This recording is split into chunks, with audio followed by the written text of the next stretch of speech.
ಪ್ರಧಾನಿ ನರೇಂದ್ರ ಮೋದಿ ವಿರುದ್ಧ ಸಿಎಂ ಸಿದ್ದರಾಮಯ್ಯ ವಾಗ್ದಾಳಿ ಮುಂದುವರೆಸಿದ್ದಾರೆ. ಬೆಳಗಾವಿಯ ಗೋಕಾಕ್ನಲ್ಲಿ ಮಾತನಾಡಿದ ಅವರು 10 ವರ್ಷಗಳಾದರೂ ಮೋದಿ ಅವರು ಹೇಳದಂತೆ ಜನರ ಅಕೌಂಟ್ಗೆ 15 ಲಕ್ಷ ಹಣ ಬಂದಿಲ್ಲ. 10 ವರ್ಷಗಳಲ್ಲಿ ನಿರುದ್ಯೋಗ ಸಮಸ್ಯೆ ನಿವಾರಿಸಿಲ್ಲ ಇವರು. ಪ್ರಧಾನಿ ನರೇಂದ್ರ ಮೋದಿ ಸುಳ್ಳು ಹೇಳ್ತಾರೆ ಅಂತ ಹೇಳಿ ಸಿದ್ದರಾಮಯ್ಯ ವಾಗ್ದಾಳಿ ನಡೆಸಿದ್ದಾರೆ. ಮೋದಿಯವರ ಪಕ್ಷ ಬಿಜೆಪಿ ಈ ಸಾರಿ ಅಧಿಕಾರಕ್ಕೆ ಬರಕ್ಕೆ ಸಾಧ್ಯನೇ ಇಲ್ಲ. ಎರಡನೇ ಹಂತದಲ್ಲಿ ಕೂಡ ಕಾಂಗ್ರೆಸ್ ನೇತೃತ್ವದ ಎನ್ಡಿಎ ಅಧಿಕಾರಕ್ಕೆ ಬರುತ್ತದೆ. ಬೇರೆ ಬಿಜೆಪಿ ವಿರೋಧವಾದಂತ ಪಕ್ಷಗಳು ಅಧಿಕಾರಕ್ಕೆ ಹೆಚ್ಚು ಸ್ಥಾನಗಳನ್ನು ಗೆಲ್ತಾರೆ ಅಂತಕ್ಕಂಥ ಗೊತ್ತಾದ ಮೇಲೆ ನರೇಂದ್ರ ಮೋದಿಯವರು ಹತಾಶರಾಗಿದ್ದಾರೆ. ಹತಾಶರಾಗಿ ಬಾಯಿ ಬಂದಾಗೆಲ್ಲ ಸುಳ್ಳು ಹೇಳಲಿಕ್ಕೆ ಪ್ರಾರಂಭ ಮಾಡಿದ್ದಾರೆ.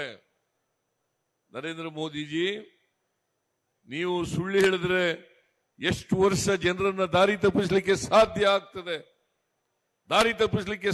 ಆಗ್ತದೆ.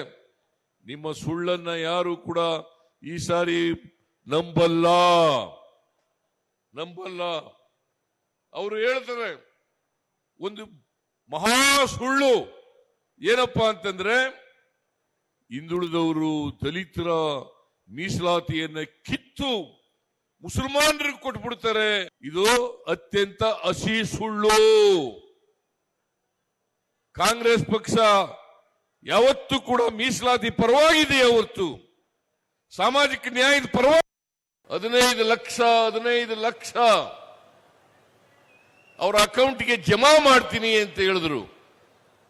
ನಾನು ಇವತ್ತು ನಿಮಗೆ ಕೇಳ್ತೇನೆ, 10 ವರ್ಷ ಆಯ್ತು ನರೇಂದ್ರ ಮೋದಿ ಅವರೇ, ನಿಮ್ಮ ಅಕೌಂಟಿಗೆ 15 ರೂಪಾಯಿ ಬಂದಿದೆಯಾ? 15 ರೂಪಾಯಿನೂ ಕೂಡ ಬರಲಿಲ್ಲ. 10 ವರ್ಷಗಳ ಕಾಲ ಸುಳ್ಳು